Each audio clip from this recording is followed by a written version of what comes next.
Today. For those of you who are joining outside of the Rural Action for Climate Resilience project, welcome. Just a brief background, the Rural Action for Climate Resilience project is a partnership project between the Southern African Faith Communities Environment Institute and the Social Change Assistance Trust. And we work in different parts of rural South Africa with community-based organizations, legal advice officers, faith leaders, and we've been working with the same or similar groups of organizations for the past, 3 years. The focus of the project is building rural action for climate resilience. That's the title of the project. And today, because we understand the interconnections between economic justice and climate justice, today we're focusing in particular on budget advocacy. And we are very lucky to have Thokozile Madonko from the Southern Center for Inequality Studies at Wits University, who is a researcher managing the Public Economy Project, and also an activist and poet and climate campaigner in her own space. I won't take up too much more time, but I would request that for the course of the webinar, you keep your cameras off and you also keep yourself muted. This is to be respectful to the speaker and also to make sure that we don't use too much data. And also that we don't distract the speaker by talking while they are talking. So we'll have the presentation first, and then we'll have time for discussions. So without taking up more time, I'm going to hand over to Thoko. Thank you so much for joining us. Stop sharing.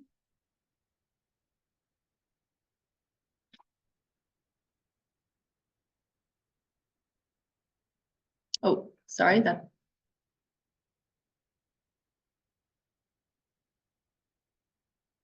Okay, good morning, everybody. It's so lovely to be with you. And as Tara said, I'm Thokozile Madonko, and I'm going to give you a very brief introduction to budget analysis. So a little bit about what is budget analysis. I'll go through it. I'm based at the Southern Center for Inequality Studies.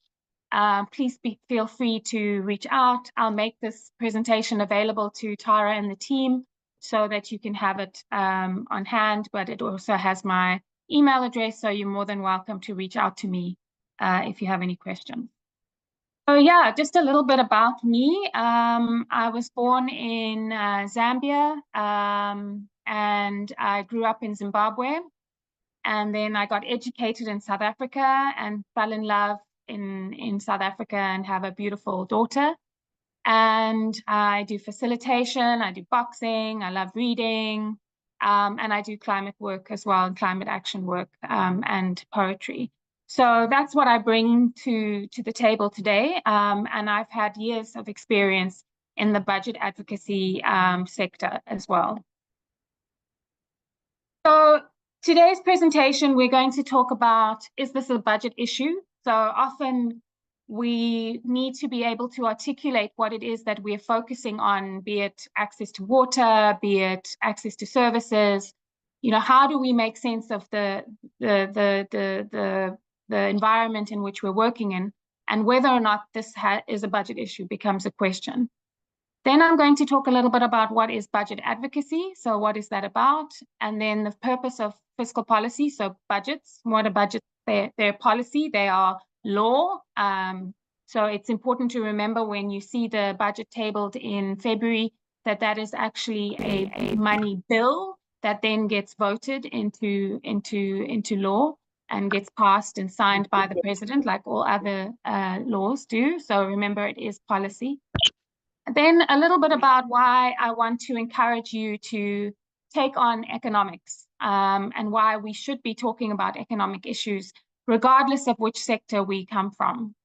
And then I'm going to give you a very brief overview of the national and provincial macro organization of the state from a fiscal perspective, so from the budget process perspective, and the 4 stages of the budget. So that's kind of what we'll do today. And this is really a part 1, because normally when we do budget advocacy work, we do 12-day trainings on how to do budget advocacy. They are very in-depth, intense. So this is really a beginner's, a really touch point, and we can go much deeper if people are interested, and that we can collectively think about how can we use the online space to deepen our expertise and understanding of budget issues. So, as I mentioned, not all public service issues are integrally related to fiscal policy. So, before you jump to the budget itself, you need to ask a few questions about, is government responsible for the delivery of the service? Is it responsible for regulating this service? At what point does government step in, and at what point would there need to be resources going through the state in order to make sure that that particular issue that you're interested in can be dealt with? Does the budget allocate sufficient funds to address the problem? So these are some of the questions you can ask about. So is this a corruption issue? Is that then a budget issue? So often we hear, oh no, there's enough money, corruption is the problem. So it's not a budget issue, it's a corruption issue. And some would argue, well, actually, corruption is a symptom of a budget issue. So you're often having to work within the space. But what you're essentially always thinking about is, does government have a role in delivering or overseeing or ensuring? So when we talk about environmental health, for example, that is a regulatory, there are regulatory issues around making sure that livestock are appropriately treated for disease and so forth. And then you want to see if that isn't happening, if we're seeing outbreaks of disease amongst livestock, as we've seen with climate change and the increase in diseases amongst livestock, there might be an issue with the resourcing of the regulatory aspects of government services to make sure that environmental health is being maintained, for example. So the other question you can ask is that, is the budget being distributed among programs and services appropriately? So one program might be getting a lot of resources and another program not getting enough.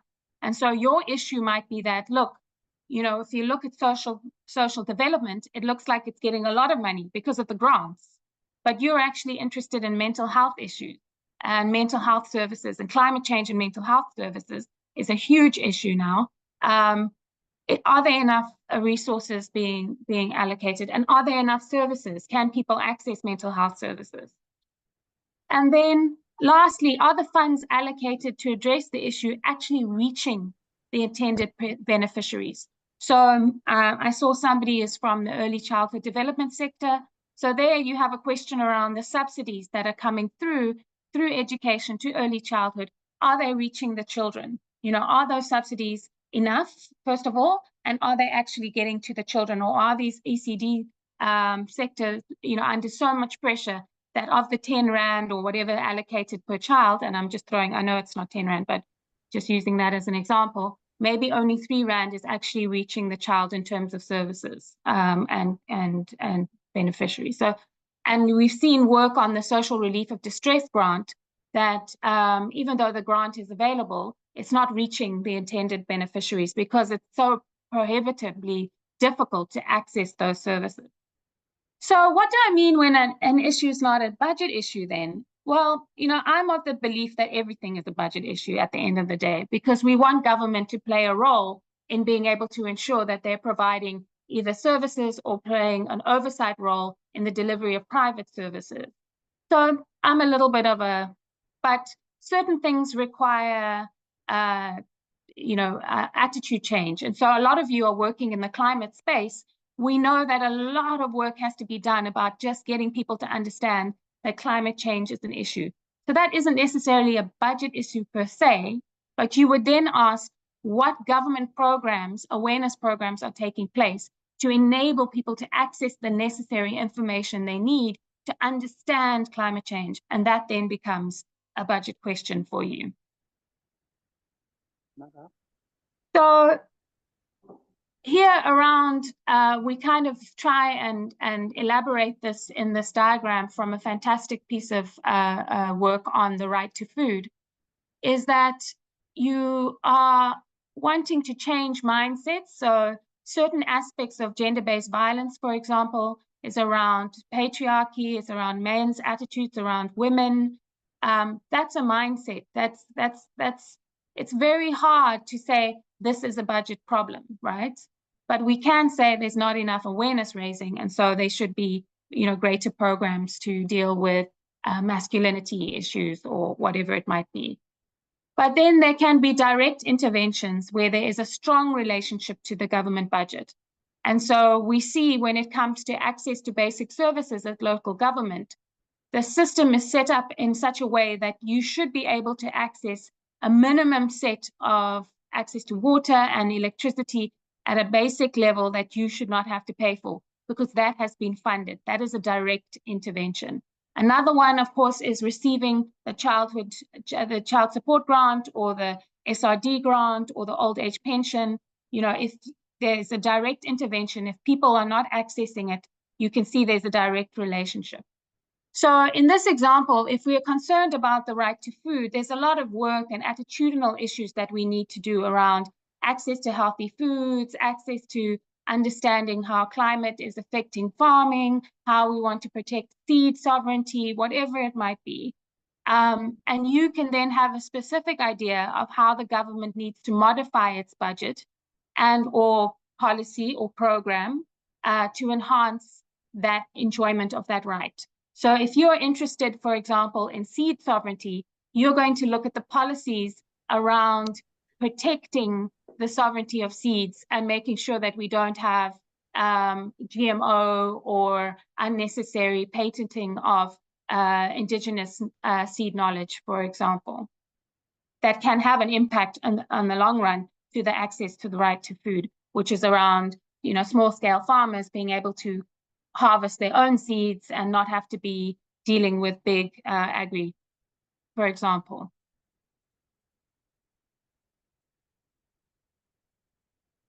So what is budget research and analysis? So what am I trying to introduce you to? So it's really the analysis of fiscal policy, which is just another way of saying budgets. And it can be a question about how government raises money, and that depends, in terms of taxes and levies, how they borrow money, for example, as well. Are they borrowing it from domestically? Are they borrowing it internationally? In what ways are they investing in the economy? How are they spending? Most of us spend most of our time in the spending aspect and the public resource management. So that's where we're talking about corruption, we're talking about the Auditor General's work, we're interested in whether people are receiving services, the quality of those services. And so that's really part of what budget research and analysis is. So you take your issue. So if your issue is concerns about the quality of the school buildings in your community, you are then going to engage with the Department of Education. You're going to look at the budget for education. How is it being raised? How is it being distributed? How are they managing those resources?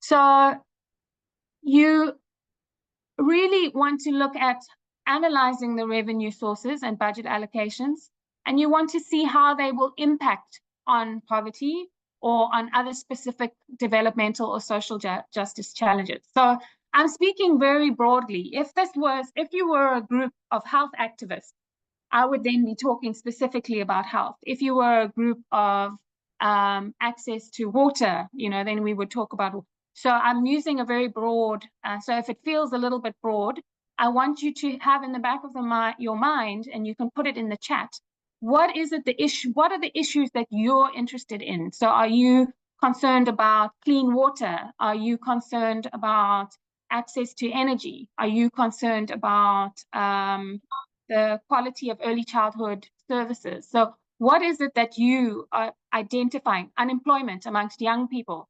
what have you identified as an issue or concern?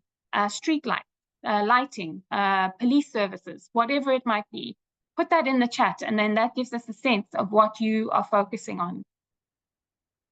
So we also analyze the plans and the budget allocations and expenditures to see whether to what extent they advance or undermine economic and social cultural rights. So we try and ground our work in the right to health, the right to education, the right to dignity, the right to equity.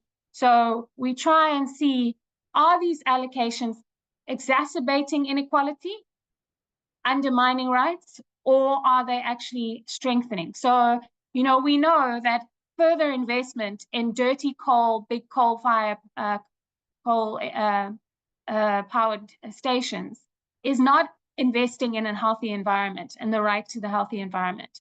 Investing in green, sustainable and socially just renewable energy projects that could be community-based, that could then be actually dealing with issues around energy poverty, also dealing with environmental justice, for example. But we also analyze the plan's expenditures to shed light on a specific sector. I've mentioned that. So whatever you're interested in, people with disabilities, elderly, poor, rich, women, farmers, you can pick and see, okay, what is government saying and what is it spending on this particular sector? Very importantly for all of us, we also analyze the budget process.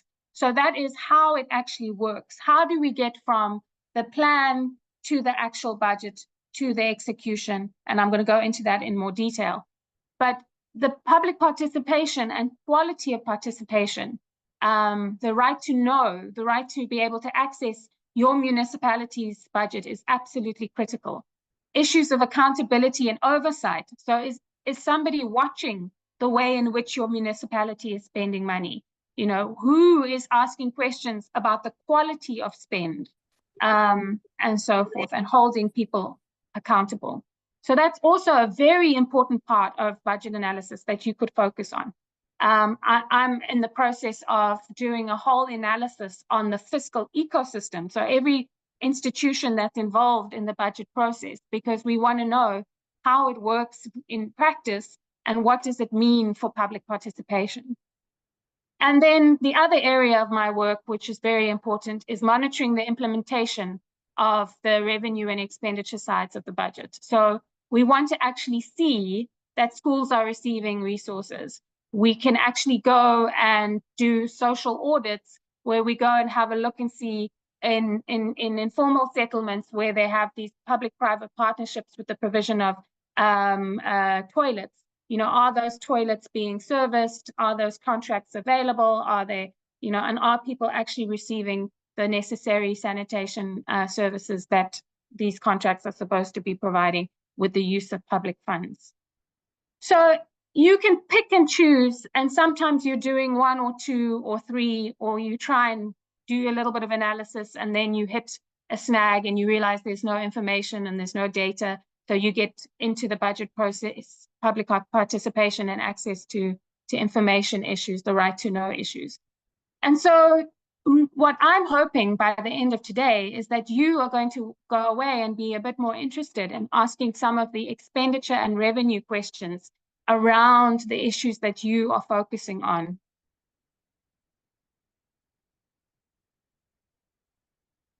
Sorry, my thing is just frozen. So what can I tell you about the impact of this work if you get involved? And this is from research that's been done over the years. And the exciting thing about budget research and analysis is that it empowers ordinary people to participate in the budget process by demystifying the budget. So, and it can be a very small part of the budget that you're interested in, and you unpack it and make sure you understand, what does it look like for your clinic, your local clinic, and its access to resources, for example. And then you empower people to be able to understand how the clinic is run, what the resources are available to that clinic, how many nurses should be there. That's all budget work and budget advocacy and research. It informs public debate. So we have big questions about the just transition. You know, how can we shift and change the way in which we raise money and spend money in order to deal with climate change? So this becomes very important, and we can begin to provide objective analysis, as objective as possible from a rights-based perspective, of budget and policy proposals. So when we see the REAP policy being tabled, we can interrogate it, and we can also see what kind of resources are going there. Or at your municipal level, you look at your IDP and you can say, look, this is not, makes no sense given the need in our communities. This IDP should actually be focusing on X, Y, and Z. And so you can engage and inform in public debate. It also brings about policy changes. So, for example, greater allocations for programs to fight poverty by using data to demonstrate the effectiveness and financial viability of those efforts. So a big win has always been, an example that I use is the child support grant. That was one, the extension to 18 was one on the back of research and analysis and budget advocacy that then extended the child support grant to 18. And so it brought about a policy change, which was that now, children were seen throughout their life cycle, for example. It can help improve delivery of public services. So my favorite example of this is the work that's being done by the International Budget Partnership, Isivilelani, I can't pronounce it right now, sorry. Isivilelani, I don't think I'm saying it right, I'm sorry. But basically looking at access to water and sanitation issues, and they've been able to improve the delivery of sanitation services in some communities where there have been these public-private partnerships. It can also promote more transparent, participatory, and accountable budget processes. So if you are interested in your local government budget process, just being there, asking questions when they're debating the budget, that creates a more transparent and participatory. You're holding your public officials accountable for the decisions they're making about the allocation of resources. And it also enhances your advocacy efforts. So if you're interested in street lighting in your neighborhood for safety and GBV reasons, once you've done the analysis of where the streets should be, what the IDP says, et cetera, you then have more evidence to say, listen, there is enough funds, for example, for streetlights in this neighborhood. Why are there no streetlights? And here is the evidence from the IDP, from the SDP, the DIP, the budget documents, and so forth. But also we should focus on government budgets because we have a constitutional obligation. And it's about social justice. And the South African history, it's also about healing the divisions of the past and recognizing that we have fundamental human rights. And also to lay the foundations for a democratic and open society. So by debating and questioning, because essentially the budget is rhetoric and policy stripped down to its bones. If you want to know what government really thinks and is really doing, you look at the numbers. That tells you what's going on. And also, we're interested in improving the quality of life of all citizens, and we want to build a democratic South Africa. And a government budget is a cornerstone to that. It provides the literal rands and cents to build a more democratic space. And in the Constitution, it's also about Section 195, and people often forget this, about holding public and private power accountable. So it's about, the Constitution is very clear and says people's needs must be responded to, and that the public must be encouraged to participate in policymaking. So when you're asking your public officials to show you the budget, you're not asking them because you think it's a good idea. You're not asking them because you hope that they'll be nice to you or they'll do you a favor. No, the Constitution is very clear. People's needs must be responded to, and the public must be encouraged to participate in policymaking. So it is your right to accountability. And so it is absolutely critical that we engage in these spaces and know our rights as set out in Section 195 in terms of when we are saying we want to see the efficient, economic, and effective use of resources to deliver services for early childhood development, for example. So here's an example of budget work on the right to food. I wanted to give you a little bit of an example. So here you have the right to food. You're interested in the right to food, and in the context of climate change, this is becoming more and more critical. So you focus on the issues of concern and assess whether it raises right to food questions and whether it is connected to the government's budget. Remember, we always have in the back of our minds, is this a budget issue? And then once you go, actually, this seems like a budget issue, and you know there isn't enough being done around promoting small-scale farmers, for example, or protecting small-scale fishers. So there's this big case happening around these big fishing vessels that are creating problems for penguins and for communities, fisher communities, right? So you then look and see what aspects of the government's budget, so who's responsible, where does that policy lie, which parts of the budget process are particularly relevant. In this case, you want to see small-scale farmers, are they receiving subsidies, or is there a set of packages available to them? And then it's to check and undertaking the appropriate analysis, so understanding the question at hand. And then you might go back to one to say, yes, this is a right to food issue. And then you come back to presenting a claim. So this is taking the results of your analysis and articulating what they say about government's compliance with the right to food. So you can say, you know, we've looked at the budget in the Eastern Cape for small-scale farmers, and there's hardly any money going towards small-scale farmers. This undermines our right to food obligations.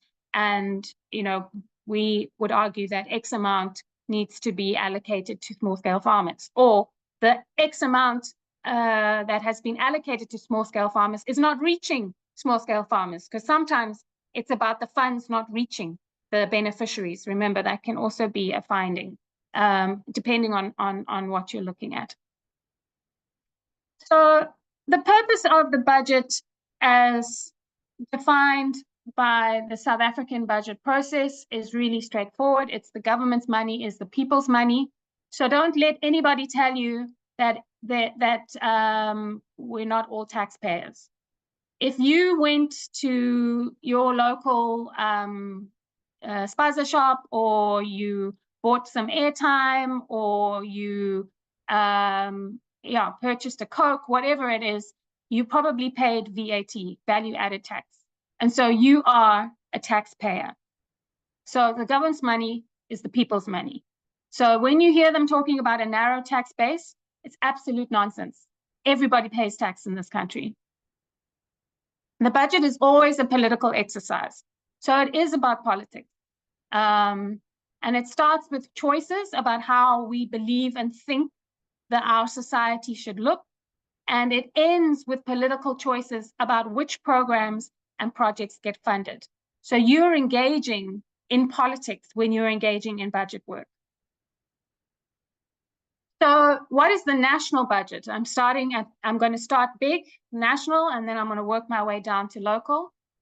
So according to Parliament, the budget is an annual plan for what government wants to achieve and how it will spend money to achieve those goals. It is the most important economic instrument of the government, and it's used to make sure that the state has the resources it needs to do its work, create conditions which stimulate economic growth, clearly indicate the priorities of government. And this must be read in tandem with the Constitution of South Africa. So that's if you want to understand what the national budget is, it sets the framework for everything else, provincial and local. So the budget is, as I mentioned, is a law. It's the money bills, and it's governed by the Constitution and the money bills legislation. So it's a piece of legislation, like all legislation. And so it requires public participation and give effect to the Constitution. So it should advance the realization of socioeconomic rights and establish, I mentioned this, democratic values based on social justice, and ensure that people are able to engage. So you need to be involved, and this slide also holds for provincial and local government. So if you are more interested in your province and how your province is delivering, you need to get involved in the provincial budget process. If you're interested in local government, you need to get involved in the local government budget process. And like all laws, there has to be public participation, there has to be engagement. So from national right down to local. Parliament, and here I'm talking about Parliament, I'm talking about provincial legislatures, and then it's slightly different at local government, but they have a similar lens in which they switch over. So it's slightly nuanced at local government, but for Parliament and legislatures, this is essentially the view of the budget process. So the political process, so they're seeing that there's only so many resources available. And so how are those resources being allocated? The administrative process, so the planning, coordinating, control, evaluation. The human rights process, so are the funds being allocated in compliance with the state's obligations towards the full realization of constitutional rights? And they also see the different functions of the budget as allocation of resources, as I've mentioned. Very important for the South African case, and this is what we need to remember, the distribution of income and wealth. We live in one of the most unequal countries in the world, and so we have to ask about questions around distribution in this country and how it is that resources get distributed between wealthy and not so well-resourced neighborhoods and communities. And that becomes an important question. It's also about stabilizing the economy, so making sure that we are ensuring that our economy is run in a particular way that can enable resources to be raised and distributed. And then the budget principles is transparency, participation, accountability, equity, and equality. So that's when Parliament and your legislatures are looking at the budget. These are the kinds of questions they have or supposed to have in the back of their mind. But what have we really seen in the last little while about government's view of this policy, right? So they, as I mentioned, that the budget is stripped, and we've seen that from GEAR, growth and economic adjustment, and ASGISA and the National Development Plan, we've seen that the purpose of the budget has been about continued fiscal discipline, which means austerity, and that the budget should prioritize those investments that raise economic growth and improve people's capabilities. But what does that mean? What does that entail? And what we're seeing is that they say their priority is to balance development and fiscal sustainability, which means we are going to manage the budget in such a way that we can pay our debt. And so in order to do that, we're going to have to balance our demands for development and the provision of resources and services. And so there has been this extreme tussle in terms of priorities. And so over time, as you can see, a resilient South Africa making hard choices in difficult times, a new trajectory for national development. So this is the rhetoric around the budget. And what does that mean in practice?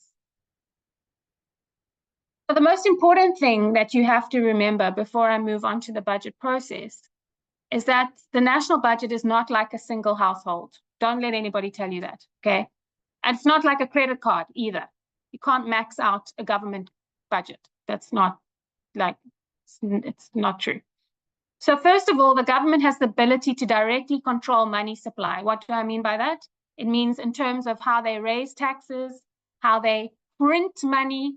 So you, as your household, can't decide, I've run out of money, I'm going to print money. I mean, you can try, but it's illegal. Okay, the only people that are allowed to print money is the Reserve Bank. So it's not for lack of trying. I mean, lots of people try and print their own money, but something that governments can do. Second, government spending is a significant portion of the economy. So it isn't that you have government here and the economy here. It's actually, they're integrated.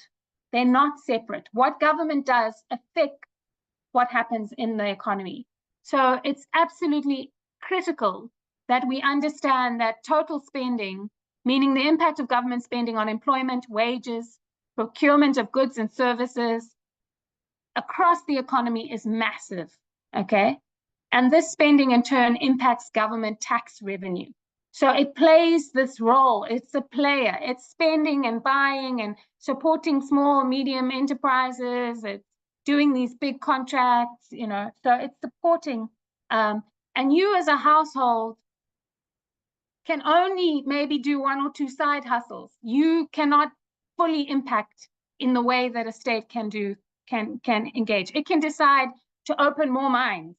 You can't say, I'm going to open a diamond mine, okay? You can't do that. You can't make that decision, right? You can try, but it's not gonna work. Whereas a government can go, we are going to support the opening up of this industry, or we're going to support manufacturing, and you know, so there's more that they can do to actually stimulate the economy. And government spending and borrowing directly affect growth and hence the ability to generate income for itself in the future. So you spending on groceries is very different to a government spending on small farmers, right? It has a huge impact that you spending on groceries cannot have.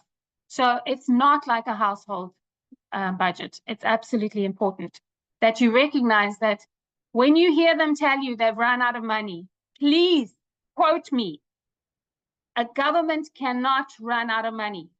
It just means they've run out of ideas and they need better ideas and better policies, because they are a huge, huge player in navigating how the system works. But I think personally that budget policy should be about creating more possibilities. It should be about care, belonging, and respect. And it should be about ecological and social well-being.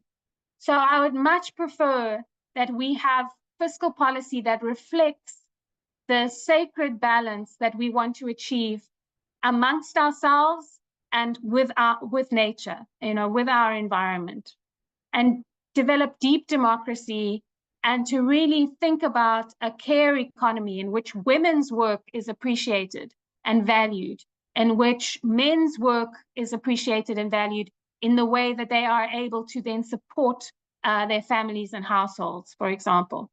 So we want to really move from this extractive neo-colonialist mentality, which is all about domination, subordination, violence. And so we, you know, budget making and budget policy can actually we can talk about an interconnected living economy. So I want to encourage you that economics is for everyone, and the economy is simultaneously mystifying. So how goods and services work. If I run out of time, see, I told you I can talk forever. Okay, I'll be very quick.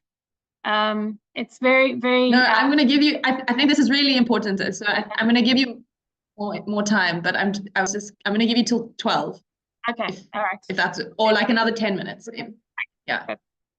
So in terms of economics is for everyone, the budget talk, it's simultaneously mystifying. So, you know, when we say, what is the economy? What am I talking about? You know, is it performing? You know, are there industries? Is there growth? You hear all these terms. Everyone participates in it. If you purchase something, you are participating in the economy.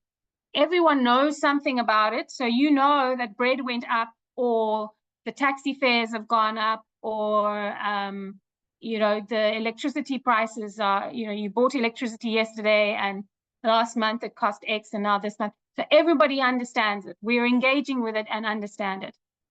And this is long before any economist appears on the television. So you have a role and a right to engage in economic issues. That's what I wanted to encourage you to do. But we do have to understand the lingo and language. And I have a much longer talk where I go through all this kind of terms and stuff that we need to understand in terms of gross domestic product, growth rates, inflation, all of these things that are often thrown around, and we need to understand them. And so if people are interested in wanting to speak economies, then we can have a session on that as well. So very, very quickly, the way in which we get to the budget in South Africa is through the various pieces of legislation. So the Constitution, the Intergovernmental Fiscal Relations Act, the Financial Fiscal Commissions Act, the Public Finance Management Act, and the Municipal Public Financial Act, which is local government, and then the Money Bills Amendment Procedure Related Matters Act, which governs the ability of Parliament only to amend the budget. So it is governed by a set of laws and regulations and founded in the Constitution. So it's about raising income and spending income, and then implementing and providing existing services or new services and monitoring them. We have 3 spheres of government: national, local, and provincial. And the national and the money is distributed through a series of formulas that look at the provinces and then the division of revenue between national, provincial, and local. And then within that, there's a formula that divides it between health, education, social development, or at local level, it's the local government equitable share. So what that is, it's a series of, you can look it up, they make it very transparent. You can look at the equations and the maths. It's very sophisticated. They base it on Stats SA. So Stats SA is very, very important. And so the national government, in terms of the budget, is responsible for making policy and setting priorities through legislation. The provinces, as we know, are responsible for the bulk of delivery. And they are responsible for education, health, social development, so forth, as set out in the Constitution. And then we have the local government share, which is municipalities, which deliver water, sanitation, refuse removal. Again, the Constitution outlines exactly what their responsibilities are. So how it works is that national government, through taxes and levies, appropriates the funds. So they say, this is how much we're going to raise, this is how much we're going to borrow. That then gets divided through the Division of Revenue Act, national, provincial, and municipal. And then through the Division of Revenue Act, provincial governments then get their money. So appropriations gives money to national, then the Division of Revenue gives provincial and municipal, and then they then divide that money up to provide services. So national departments are, for example, police, defense, higher education, and social grants. Provincial, basic education, health, they are responsible for the delivery of those services. And some services are what are called concurrent services, so are national and provincial, and that sits with health and education. There's a few, and housing, where they are multiple spheres. And then municipalities are for basic services. So this is all set out in the Constitution. For those of you that are interested in local government, we have to see it as having its threefold mandate, which is representation, social delivery and development, and inclusive government. So again, as set out, it should be representative.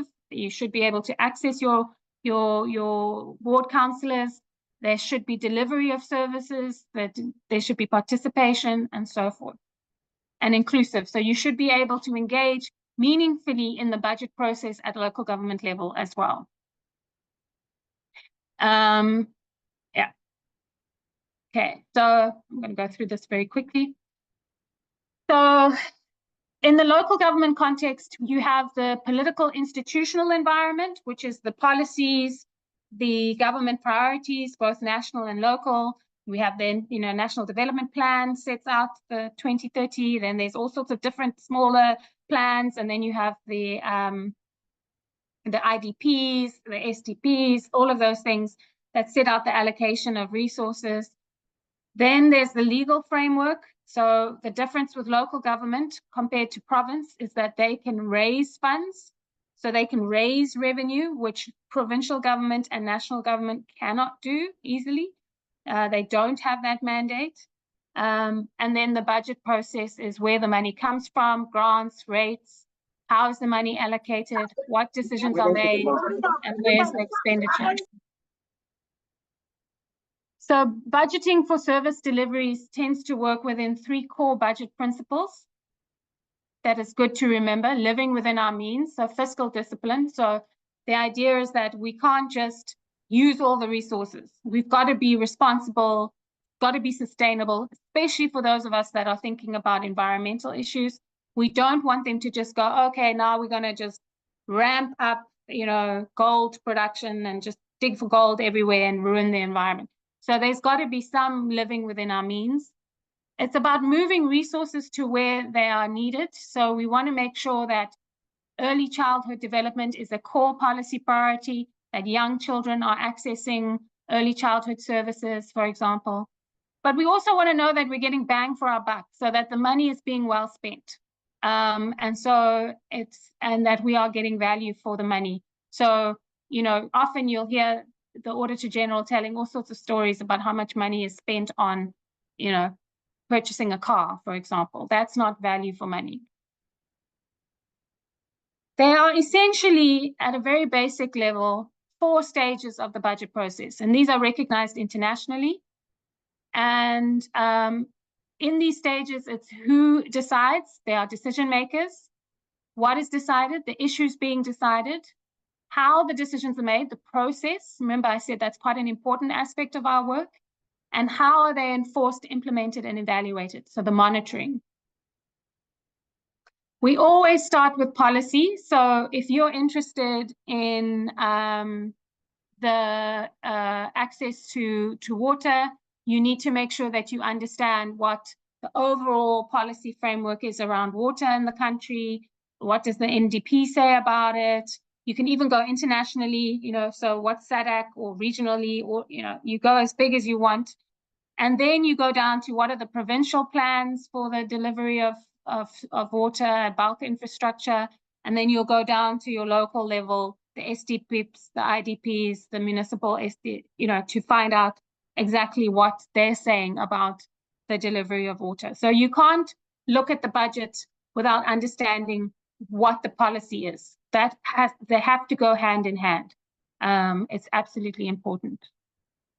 So in terms of climate change, I just threw that up, but I'm not going to go through it. But there's we are interested in climate issues from the perspective of our particular issues, because climate intersects. It's an intersectional issue. It cross-cuts a lot of what we're working on. And so there is a framework that we should be aware of the South African climate change policy context. Okay, there are some fundamentals to remember about public finance. Budgets are rigid. They take time to be formed. They have a habit of being they kind of stay in place. And part of what makes them rigid is salaries. These are commitments. So they can't just decide next year they're not going to pay the teachers. What they have tried to do is say, we're not going to pay you an increase, right? So they have tried to shift that and come up against huge resistance, obviously. Contracts, so if there's a big build or they're fixing up a local sports field, they can't just halfway through say, oh, sorry, we can't allocate that, because that might have been a contract for 3 years. There's also pensions and social security payments, UIF, all of these things are commitments that they have to make sure that they pay for, and debt repayments. So we could default and then the rand would tank and we would be suffering. So we have decided as a country that we will pay our debt. And so that becomes a rigid payment. It has to, there are some areas of flexibility, but it's pretty much, it contains us. So these factors limit the amount of money. So when we are asking for more services, we have to be able to say where the money is going to come from. And that is why it's so critical as activists that we come together and we say, what do we think about the taxation policy, the raising the revenue? They're telling us the pie is this big, but could it be bigger? And if it could be bigger, then we could find the money. If it's about allocating things a bit more effectively, it could be about, so it's, it can be different things. But if we're asking for new services or increase in services, you have to be able to say where the money is going to come from.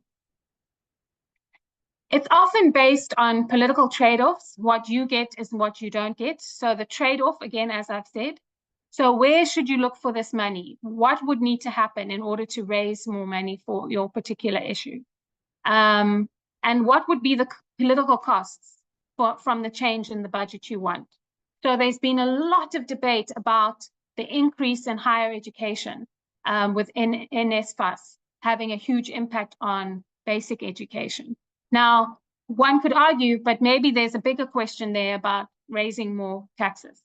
Could we be raising more taxes so that we can actually provide both for higher education and basic education? Why do they have to be pitted against each other? And so there's the formulation phase of the budget, the approval where it gets approved, and this happens at national, provincial, and local.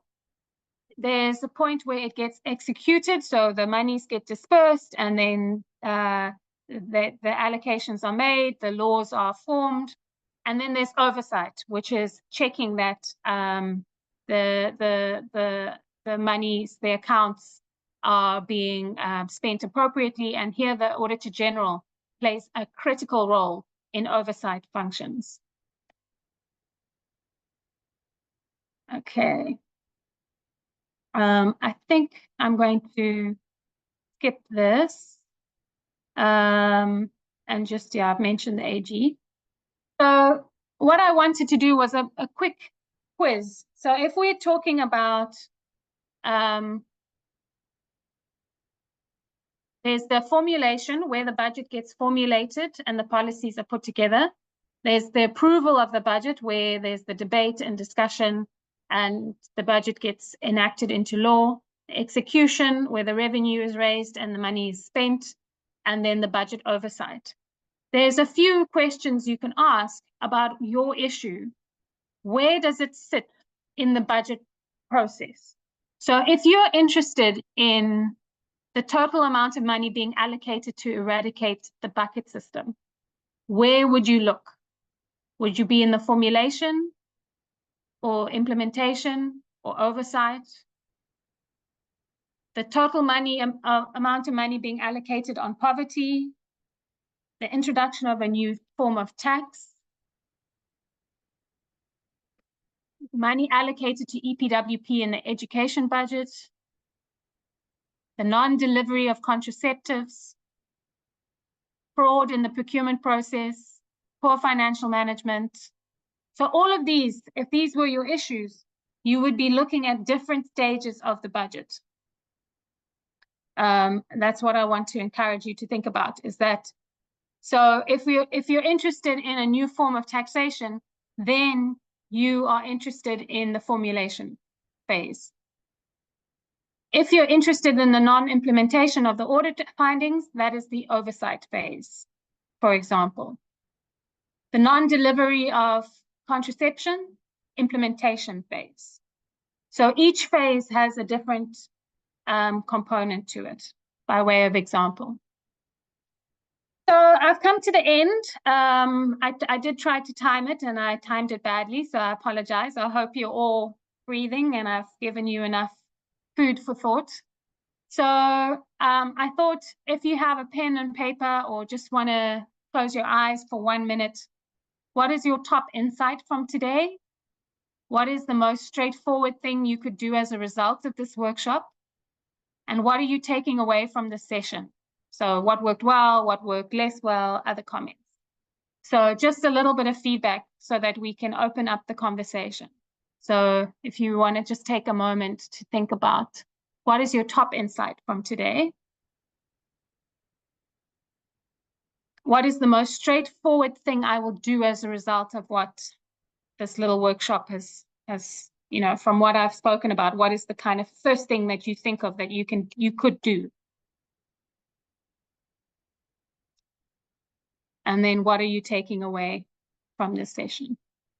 And then we can open it up for conversation. So I'll just leave that up for a little bit, for like a minute or two.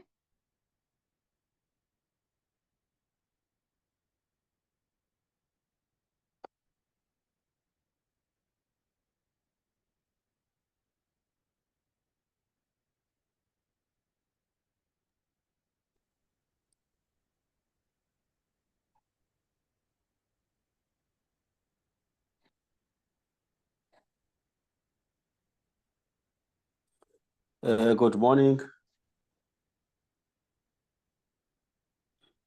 Good morning. How are you today? Good, thank you. Morning, Pavio.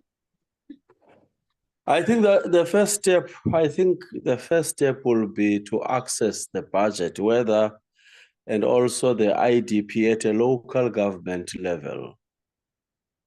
Because if you want to challenge any issue, you need to refer to the plan of the municipality, that is the IDP, so that you can see the gaps. Yeah. And I've seen also a good example here in the Eastern Cape, in the Nelson Mandela, where the budget and the IDP was utilized by Interchurch at Local Development Agency, assisted by Jonathan Walton. Mm. And I think that is, but another thing that as I was listening, you highlighted that the process of budget is a legislated process, but I think you also referred to as a law. And I was very much interested in that. And I think we need I think we need more around, more sessions around the issue of budgeting so that we can be able to challenge government. I think the past 30 years, I think we're not pushing enough, utilizing the budget and also the IDP at the local sphere of the state. Yeah, I thank you.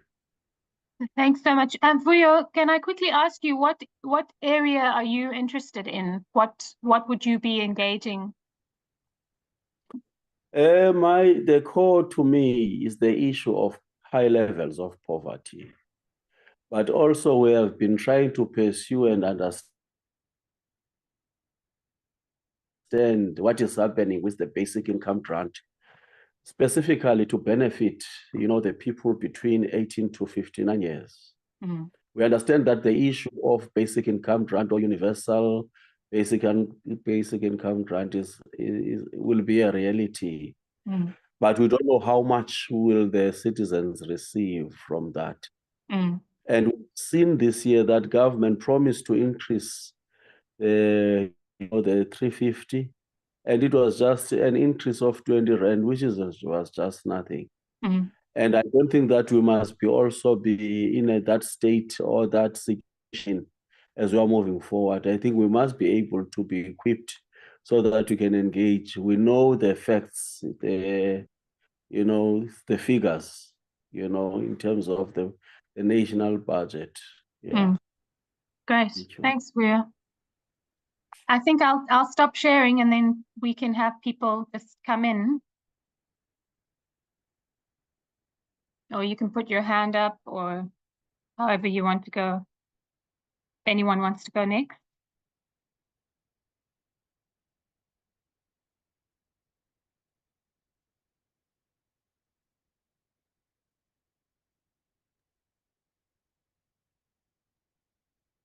There are also some issues that people were interested in when you asked, like, what would topical areas be that people would be interested in focusing on? Some shared in the chat.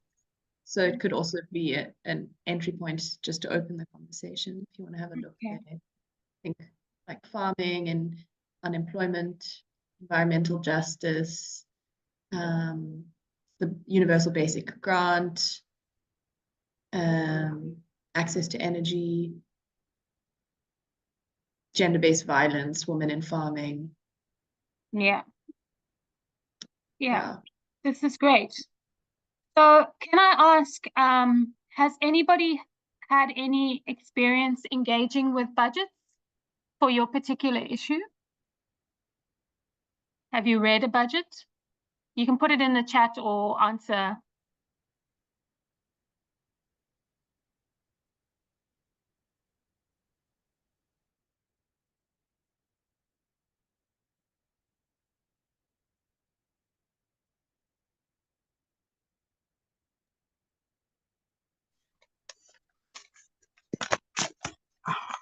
Nampanisa? Yeah, hi. I have a problem of network. I didn't catch up all the presentation. I was in and out fighting to be part of the, but I don't know, maybe I'll be next to the road when you are saying the problem on engaging a budget. In my side, I'm from Boston John's Legal Advice Center.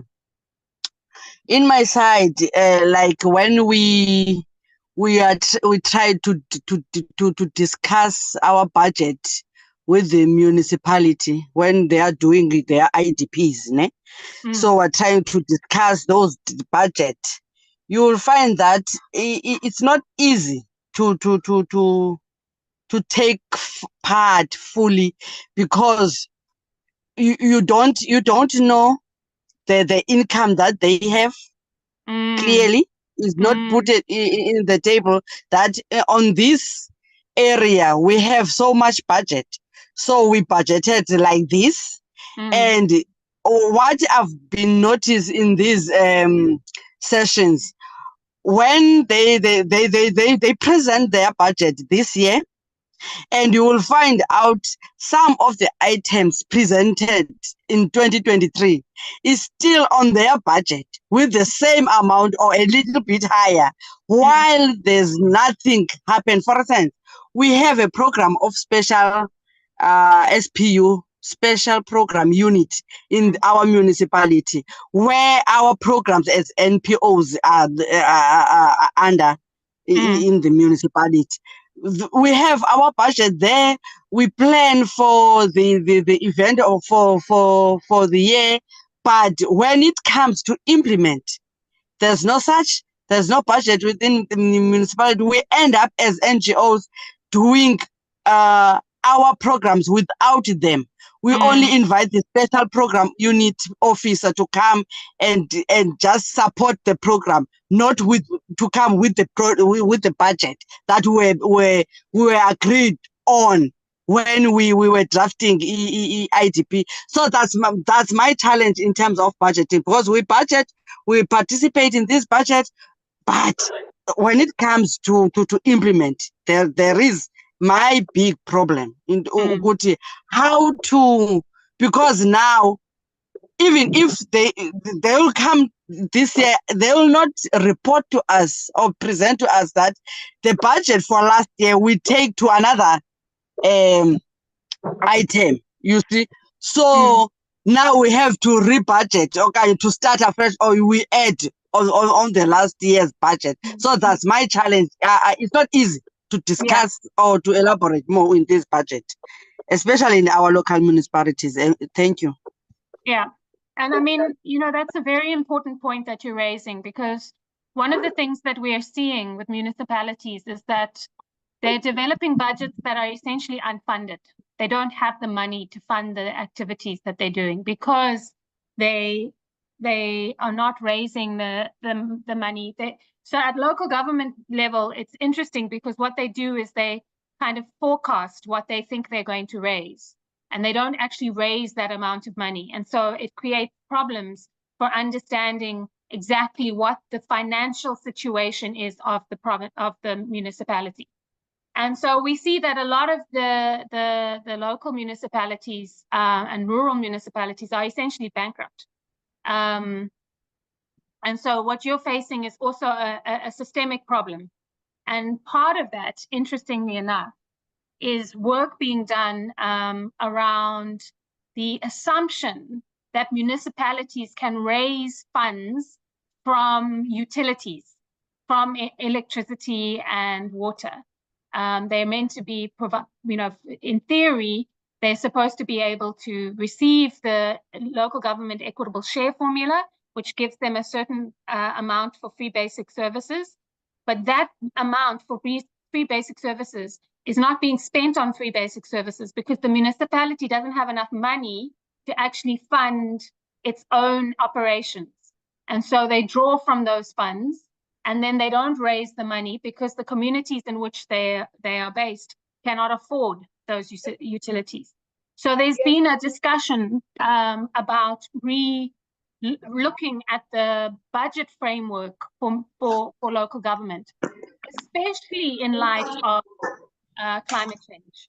So the utilities question, this idea of being dependent on utilities for resources has to shift because of drought, because of, load shedding is not a climate issue, but there's load shedding. But there is the broader question of people opting out and putting up their own solar if they're rich enough to do that. That means that they then leave behind, proportions. So those of you that are interested in environmental justice, the local government space and budgeting space is very dynamic for this because there are huge assumptions about where resources are meant to come from. Remember that question of raising revenue is in of itself a political question. Where are they raising these revenues and how are they raising these revenues? And is your municipality actually able to provide the services it's constitutionally required to provide? Does it have enough money? And some of the research that we've been doing is showing that they don't. They don't have enough money. They don't have the resources to be able to deliver the services they're meant to be delivering. So you're raising an absolutely critical question. The other thing that you're raising is around the accessibility of the information. And so one of the things that we've tried to fight for, and we should continue trying to look at, is the accessibility of the budget documentation, because it is very difficult to read a municipal budget. It is not easy, even for me. I find it very, very difficult. They have, all sorts of jargon and language, when all you want to know is how much money do you have and how much are you planning to spend and what are you wanting to spend it on? Like, just give me that. And so we talk about, in the budget advocacy space, we talk about people's budgets. And so this is something that you could think about, is saying, we want a people's budget for our municipality. And that is basically saying you want the municipality to provide a very basic, accessible version of the budget. Now, we have that at national. So they do it at national. I think some of the provinces do it. I know Western Cape does it. I think Gauteng as well, where it's just like a little summary. It's like a one-page summary, and it's very straightforward and simple, and you can see where the money's going and how much is being raised, how much is being spent. And so that's also a very important issue, because remember, I was saying part of our work is to engage in these processes, but you can't do it if you don't have access to the information, or you can't make sense of the information that's being provided. So you've raised some really good questions.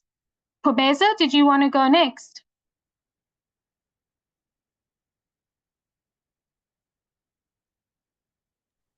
Maybe before that, ne? Yeah. Hello? Yes. Yes, maybe before you left me, there is this thing of equitable share that is coming from government. How it works, that budget, where does it go? Yeah. How can I understand the area of raising revenue?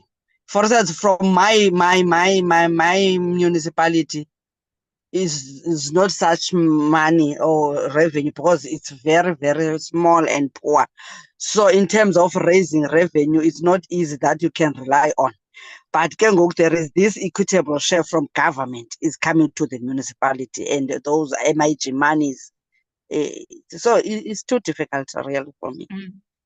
So I think one of the things we can do is we can actually do a deep dive into local government financing, if people are interested, because the local government equitable share, I can go into detail about it and to explain how it works. But at a very simple level, what is happening is that in terms of the Constitution, the municipalities get what is called an unconditional grant. It's constitutional, which means that they can spend that money on whatever they want to spend it on in terms of the priorities set out in the IDP, SDP, whatever, so they can't, they do, but they shouldn't be going off and buying a brand new Mercedes-Benz car, right? But we know that happens. But that's the crude version of crazy municipal spending. So there are some, there are some ways in which these funds are governed. But it does mean that Treasury can't say to a municipality, you have to spend that money on basic services. And that is the gap. So at the moment, remember, one of the things I said that budget analysts do is track whether the resources are getting to the beneficiaries. And there's enough evidence to show that basic service fund, that free basic service component of the equitable share is not being received by beneficiaries. It's going into the day-to-day, and it's not necessarily that the municipality is doing something nefarious. It's just they don't have enough money for operating. They need to pay their staff. So they draw on those funds. So that's in a very simple, and there's huge. SALGA is doing a lot of work on the South African Local Government Association is doing a lot of work on this. But we can go into, we can deep dive into local government financing, because it is slightly different to national and province because of this own revenue raising component that local government has that national and provincial. So when we look at health or education, it's pretty straightforward, because we know that the money comes from national, it gets through the, whether it's a conditional or unconditional grant, and then goes to the provinces, and then, we can track it. It's much harder at local government, but can be done. Not that it can't be done, but it does take time to explain it and what's happening. Yeah. Meza and maybe Nonsikilelo both unmuted. So I don't know. Meza, if you have a question, maybe you can come in, but you'll have to unmute yourself. Otherwise, Nonsikilelo, if you have a question, maybe you can come in as you are unmuted right now.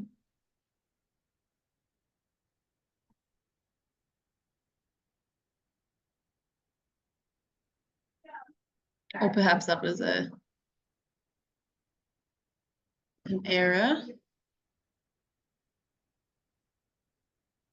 Fumeza, did you have a question?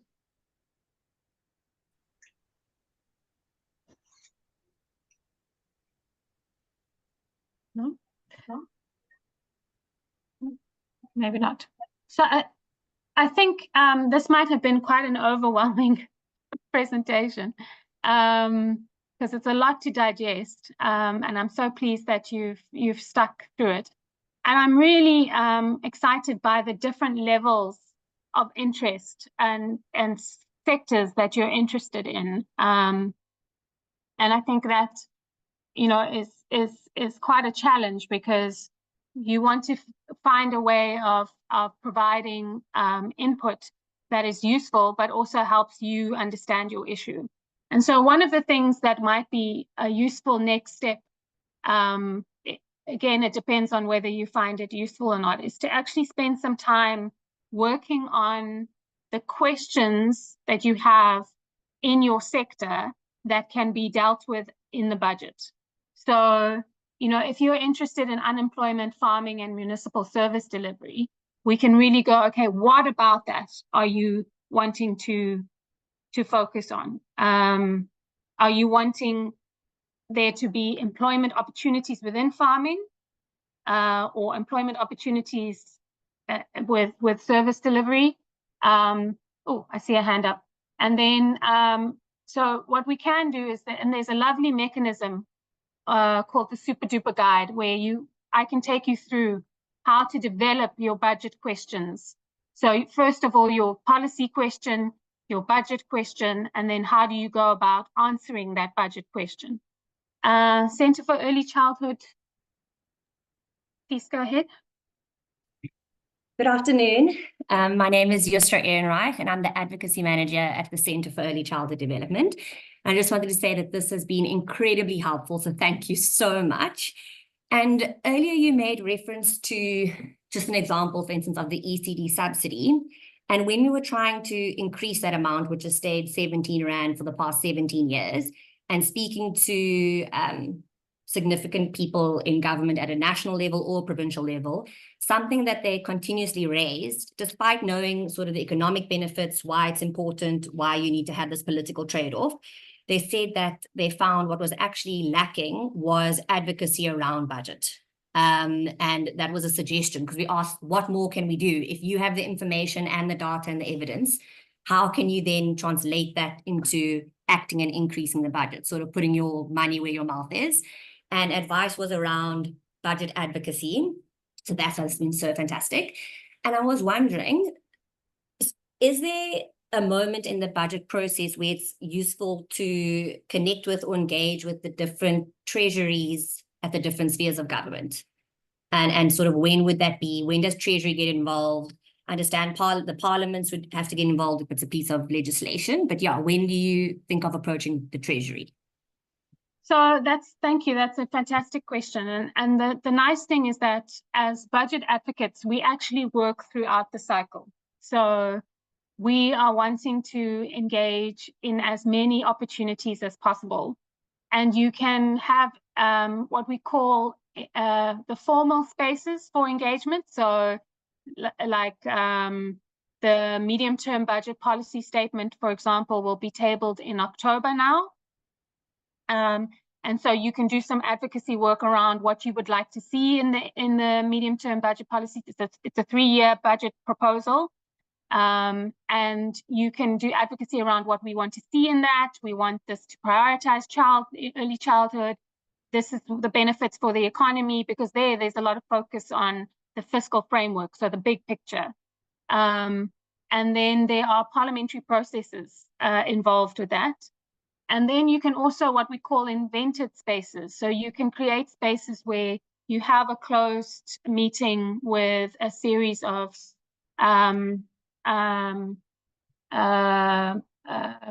Treasury officials, and you can have a discussion with them.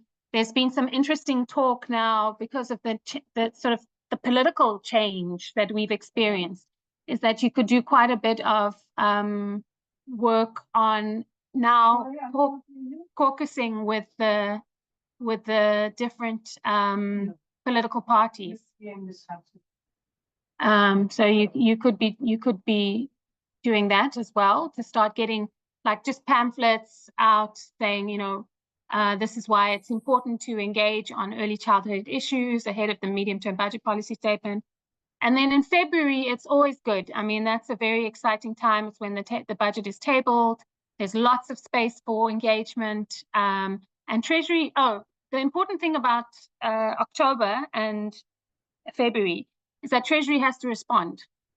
So if you actually present your research and work before, and it's the same at provincial level as well, Treasury has to respond. They have to respond to your input.